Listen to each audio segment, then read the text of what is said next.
Hello, and welcome to this next video in our Genesis series. Today we're going to be looking at Genesis chapter 1, verses 20 through 23. And let's jump right in. This is obviously, we're going to be talking about um, the fifth day. And this is a very interesting lesson because if we look at starting in Genesis chapter 1, Um, it says, "And God said, Let the waters bring forth abundantly the moving creature that hath life, and fowl that may fly above the earth, and the open firmament of heaven." And so, as we take a look at that and we break it down, it's basically talking about the fish of the sea and the birds of the heavens that we see here on earth.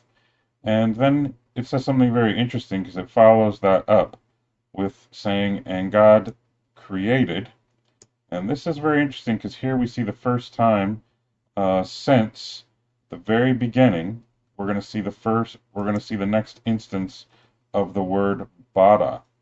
And so it says, "And God created," and you see that it says bada. That means to create out of nothing. So we're talking about living creatures here, and God brought them forth out of um, nothing. And essentially, that indicates that the only things that God created out of nothing are the heaven and the earth.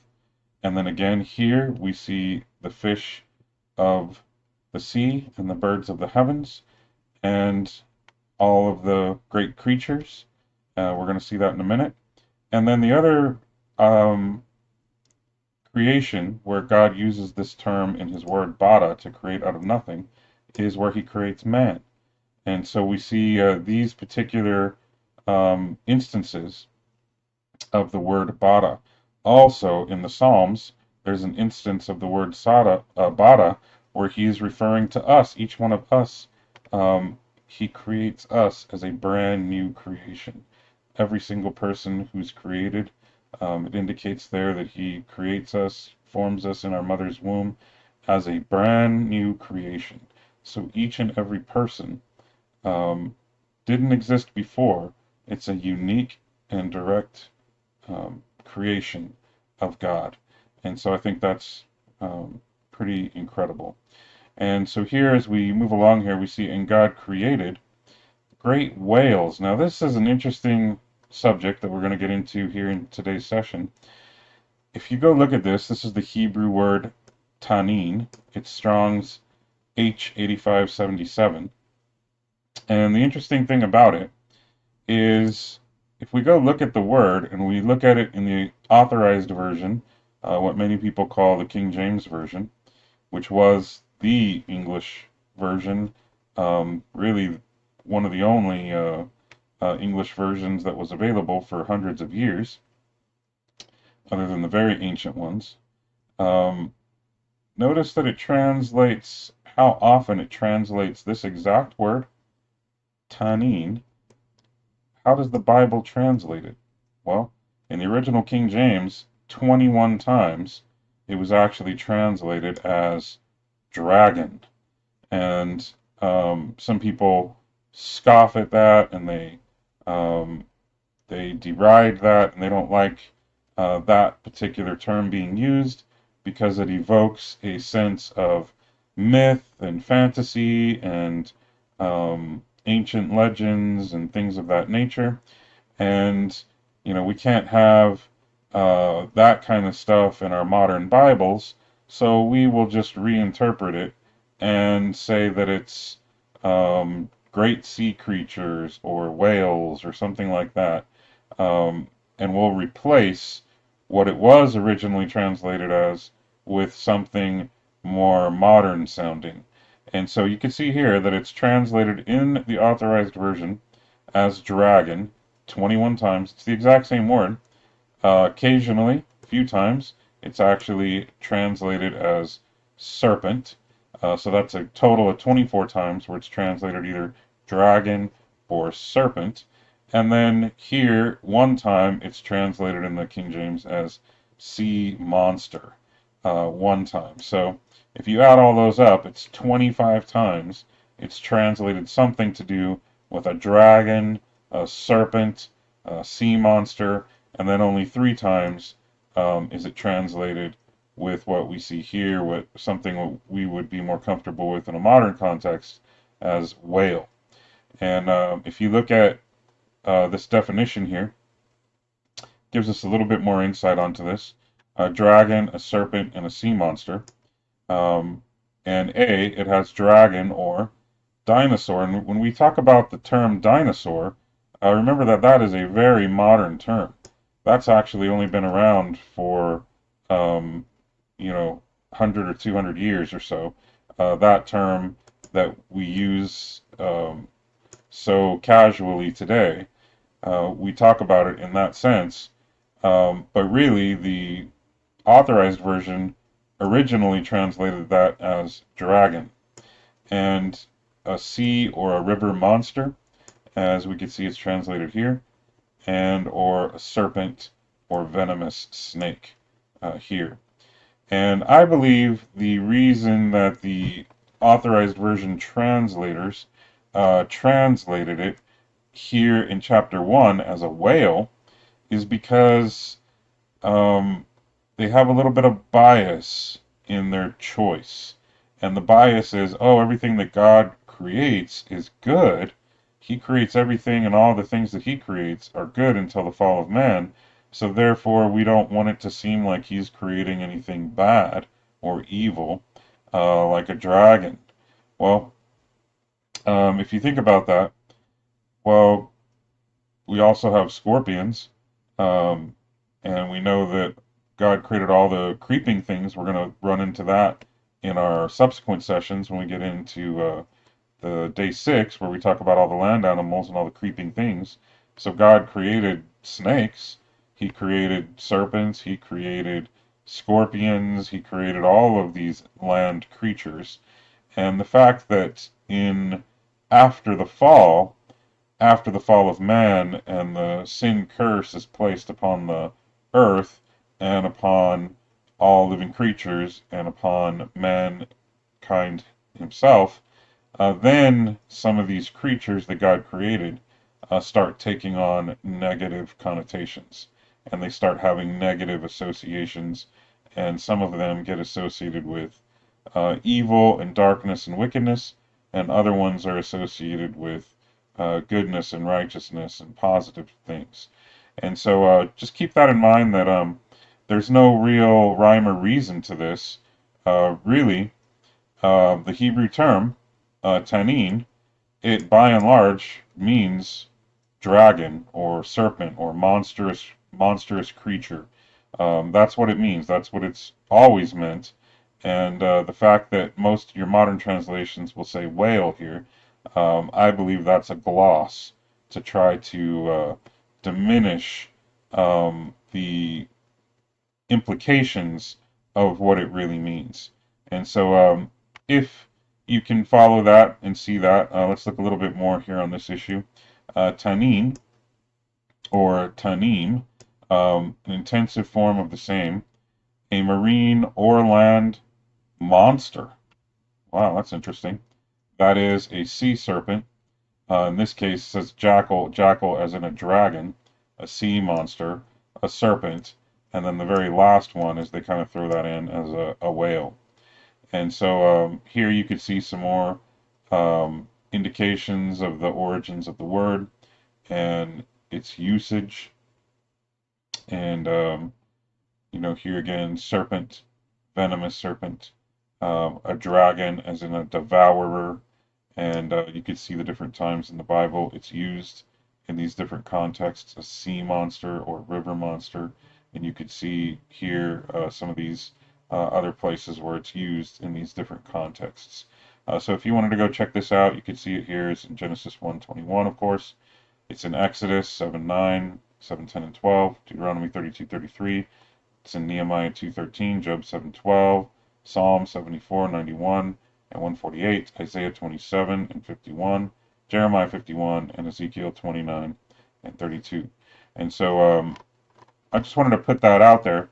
so that people have an understanding that we are talking about probably something much more in-depth and comprehensive than just whales here. Okay, and so keep that in mind. We're going to come back to that and talk about that in a minute. And and again, you can see here, this is the definite article, et, and it's appended to the Vav conjunctive here, and is appended to, so that's kind of like and, definite article, every living creature that moves, which the waters brought forth abundantly. So these are all the um, creatures, and of course we have this phrase here that started back in the third day, after their kind, and every winged fowl or bird after his kind. And God saw that it was good. And here, this is another interesting aspect of this, because this is the first time where God actually speaks to his creation. So it says here, and God blessed them, saying, be fruitful and multiply, fill the waters in the seas, and let birds or fowl multiply in the earth. And the evening and the morning were the fifth day. Okay, so we got some technical aspects that we can talk about, and I think one of the key things that I would like to key in on is this concept of dragons. And you could see that I used in the object lesson, here's my dragon, sea creature, sea serpent, here as we started with the title screen on. And so when you talk about these great creatures, we've talked about this before, but I gave you the website, barrysutterfield.org, and he does a tremendous job talking about how the great creatures that we find remnants of in archaeology, paleontology, these great creatures that we find remains of down to this day, some of them, it would be literally impossible for them to operate and function as an efficient beast in today's world because of the exact same concept of the speed of light. And when you understand that the speed of light is the same speed at which electrons in atoms oscillate, and the speed at which electricity flows, and remember that up here in our um, brains is basically an electronic impulse system, our nervous system that sends electrical impulses to the brain, to all of our nerves and nerve center of our body, and back and forth again. And so all beasts are exactly the same way. And so the problem is that if you have these giant beasts that some in modern terms have termed dinosaurs, they would not be able to function today because the speed of light has slowed down so much from the beginning, from the creation, that it would take several seconds for a signal from, say, the tail of a giant creature to go and reach its brain and process, and then for it to send a signal back to the end of its tail to tell it what to do. So, for instance, we know that today, if you grab something by the tail, whatever it might be, let's say you grab the tiger by the tail, as they say, the tiger feels you grab onto it.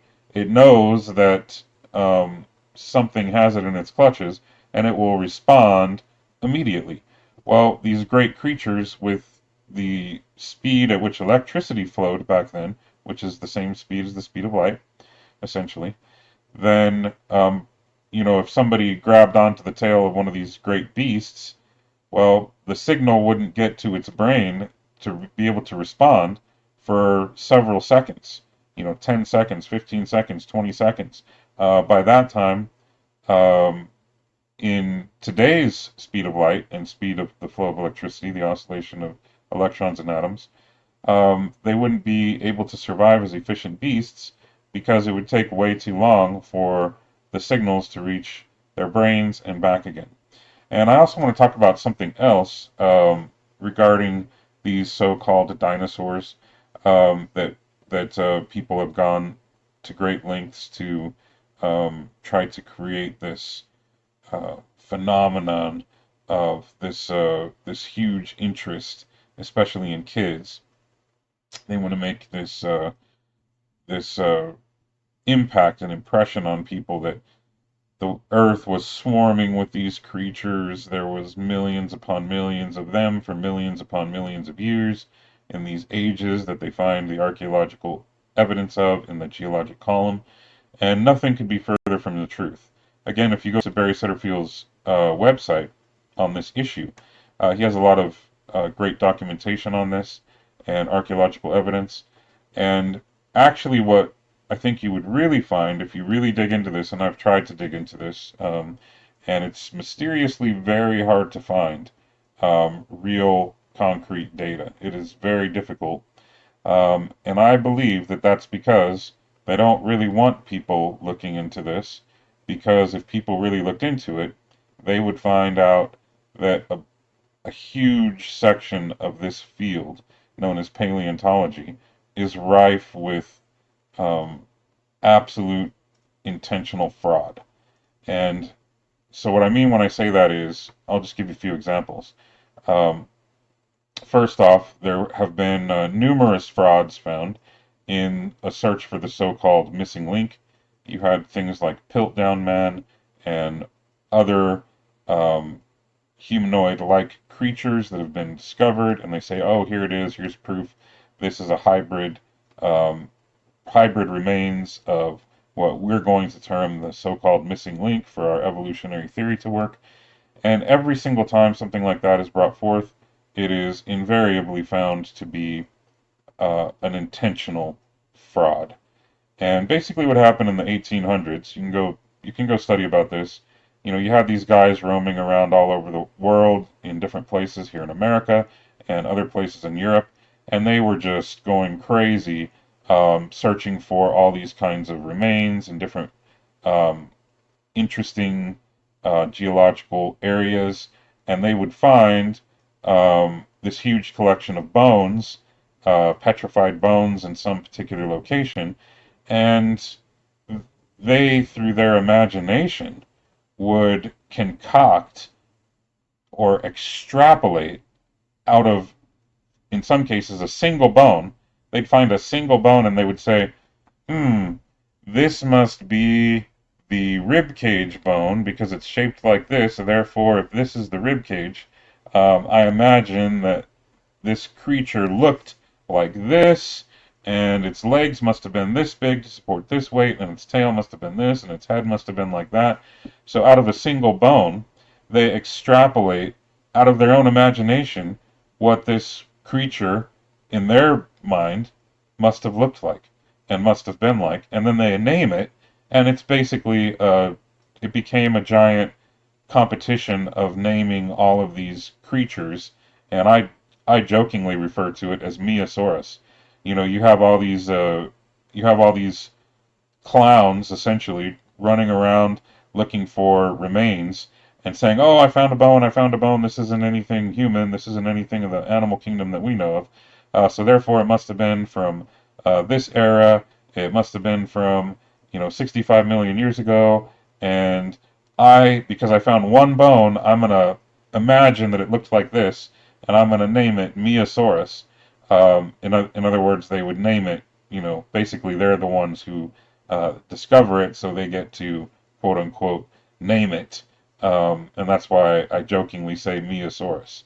And so it was basically a huge fraud. If you go to natural history museums and you look at these giant recreations, you have to understand that by and large, a huge percentage of that thing that you're seeing is a plaster extrapolated recreation of somebody's imagination, and the actual um, real content of it might be one or two actual real bones that were found, and the rest is purely somebody's imagination. And so, if you understand that, you can also find out. You can go and do a little bit of research on this, the little that's available.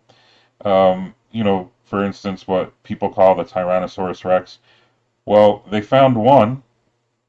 It's probably the most well preserved.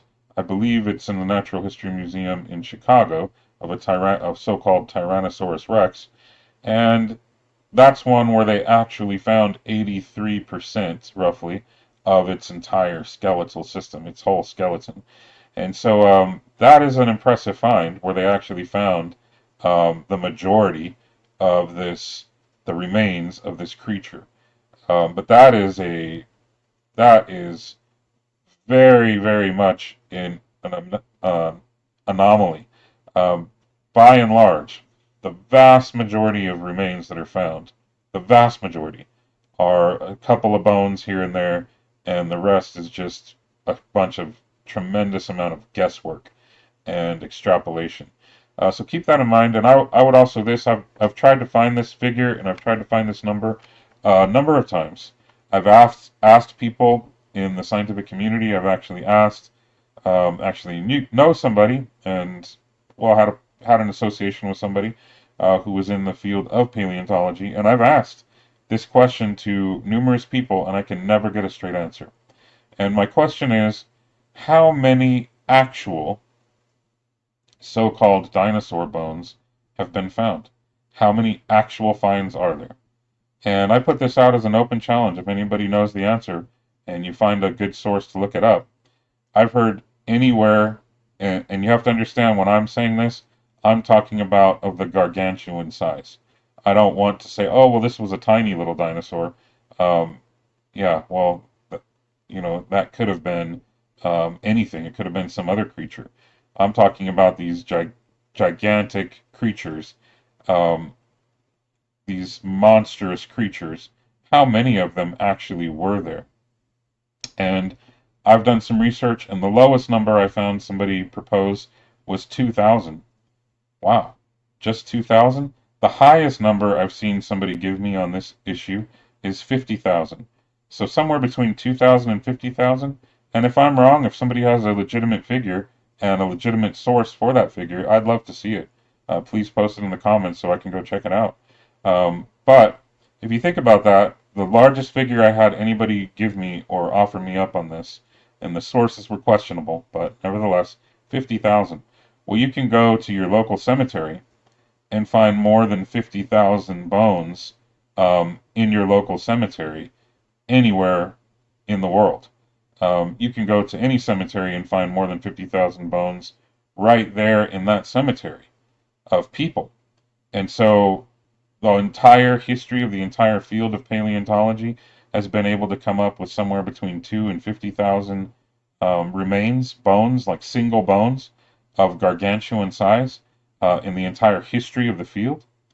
Well, that tells me if this, and I understand perfectly that, it is much harder to find petrified remains than it is to find, normal remains that haven't completely decomposed yet. I get that. I understand that perfectly. However, at the same time, that's an incredibly small number.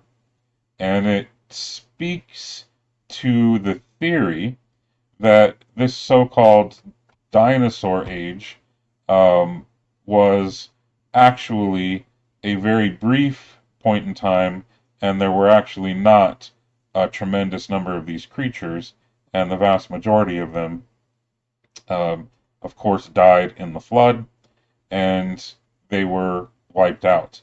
And so there are some hints in the book of Job and a few other places where some of these hints of these remains of these creatures have actually coexisted with human beings, and they more and more became more and more extinct, especially as the speed of light slowed down, the speed of electrons slowed down, the ability for there to be a massive creature of that size became physically impossible because the beast would not be able to function if it took 15 seconds to get a message from its hind legs to its head and back again, then obviously that beast is not going to be able to function in our modern society.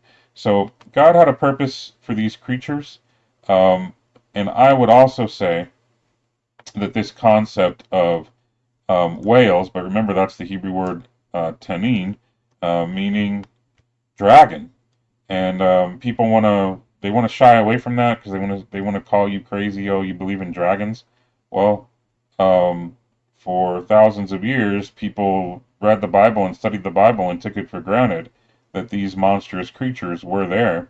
And in the book of Revelation, Satan is called the great dragon of old. And so these creatures have been associated after the fall. They became associated with wickedness more and more over the years. And as they became associated with wickedness and evil, they also became more and more extinct. And so I find that interesting.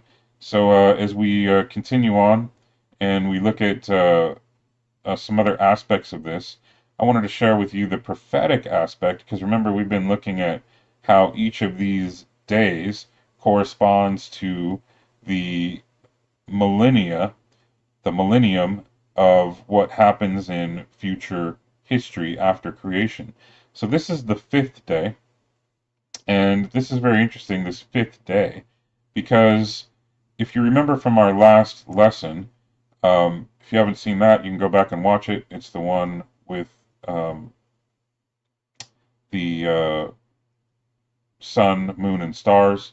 And so as we look at the greater light and the lesser light there, and the stars also, we talked about this concept that, and also included in that also the lesson before that, with the waters and the seas being separated from the land, and the land emerging out of the seas, prophetically speaking of the nation of Israel coming out of the Gentile nations, and then being the stable ground on which the God was going to bring ultimately forth his Messiah through Israel, and he was going to be the one that um, brought stability, restoration, redemption to not only Israel, but also to all of the Gentile nations.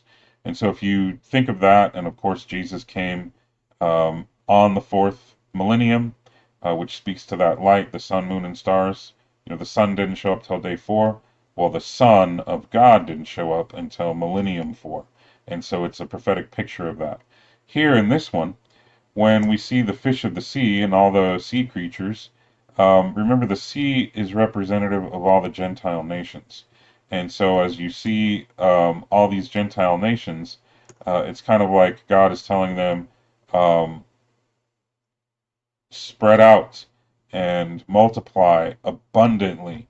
And so all these sea creatures, of course, we're talking about the actual fish of the sea, and we're talking about all the actual sea creatures and all of these great monstrous creatures, sea serpent, dragons, and if you want to say whales and dinosaurs, whatever you want to call them. But all those different creatures were created here on this day. But typologically and figuratively speaking, they speak to all the Gentile nations, the seagoing nations, the isles, the coastlands, all the places where mankind was going to go and spread out to the ends of the earth. And he tells them to multiply abundantly. And then after that, he's saying, and every winged bird after his kind, and God saw that it was good. And God blessed them, saying, be fruitful and multiply, fill the waters and the seas, and let the birds multiply on the earth. And so again, if you see that, it's kind of like a picture of, you have what happens on the fifth day, what happens in the fifth millennium. Well, after Christ, the church is born at Pentecost, the church begins, and as the church begins, it's like the gospel flies out to the ends of the earth, and the people who are the ministers of the gospel are commanded to become fishers of men. So, in other words, all these Gentiles that are typologically represented by all the sea creatures that have gone out, they are to be fished out, if you will, of the sea, out of the Gentile nations, and brought out of the waters below the firmament, so that they can go up and become ministers of the gospel themselves. They can have redemption, they can be saved. And so, figuratively or metaphorically speaking, this is a great picture of the fifth day, because this opens the church age, where the gospel flies out to the entirety of the known world, and it actually took 38 years for the gospel to reach the greatest reaches of the known world at the time. The gospel reached all the distant reaches, known reaches of the earth at that time, where all people were, by the end of that generation. Before the temple was destroyed in 70 AD, the gospel had essentially gone out to the entire known world. So everybody had a chance to hear the gospel by that first generation within which Christ died and resurrected, and then all the people who came to believe in that through his ministry and through the subsequent ministry of the apostles, through the baptism of the Holy Spirit and the preaching that they did. They fly out to the ends of the earth like the birds, and from Israel they're flying out from the land. From Israel they fly out to the ends of the earth, east, west, north, and south, and they evangelize the world, becoming fishers of men. And so if you see that picture, that prophetic picture, that's really interesting, because again you see what happened during the fifth millennium of time echoes metaphorically, it's patterned of what happened on what God created on the fifth day, metaphorically or figuratively comes to pass in the fifth millennium. And so I think that's really cool. And of course, we see here that and the evening and the morning were the fifth day, and that's the end of the fifth day. And so, again, I hope you've enjoyed this lesson. The next one's going to be kind of more in depth, because this one gets into, we'll probably split it up into the creation of the land creatures, the living creatures of their kinds, the cattle, the creeping things, and the beasts of the earth, and all of that. So we'll get into that. And then, of course, we will do a completely in-depth study of the creation of man, because that is obviously the ultimate focus of God's creation, was to create man, and then, of course, ultimately, subsequently, to redeem man into an eternal life with him. And so, again, I hope you are enjoying this series. I'm certainly enjoying putting it together for you. And God bless you. We'll see you here, there, in the air, or in the next video.